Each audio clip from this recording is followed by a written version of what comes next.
Jako je, ale... My už máme tu třetí řadu. A jo, to se načkalo, ale... To je hodně price, ty vole. Právě zapnutý, ale teda...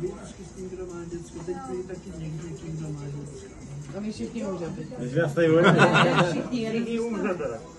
Myslím, že se ani hnout, ne? Nebo jak to bylo? Máčku, a tady právě zapnutý, ale nevím teda... Má to blikat moc? Až teď.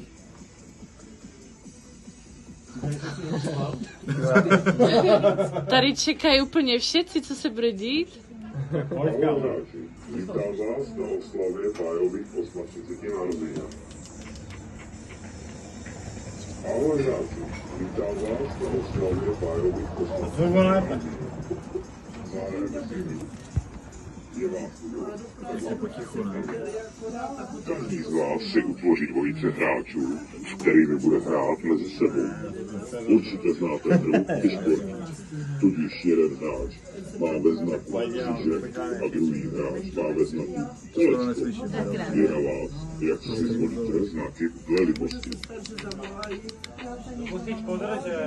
Ahoj hráči, vítám vás na oslavě Pájových 38 narozenin. Zahrajeme si hru. Hodně price, ty jo. Je vás tu dost, tak vám vysvětlím pravidla. Každý z vás si utvoří dvojice hráčů, s kterými bude hrát mezi sebou. Určitě znáte hru i šporky. Tudíž jeden hráč má ve znaku kříže a druhý hráč má ve znaku kolečko. Je na vás, jak si zvolíte znaky dle libosti. Hraje se na 2 vítězné pole. Hráč, který zvítězí ve 2 polí po sobě, se stává vítězem.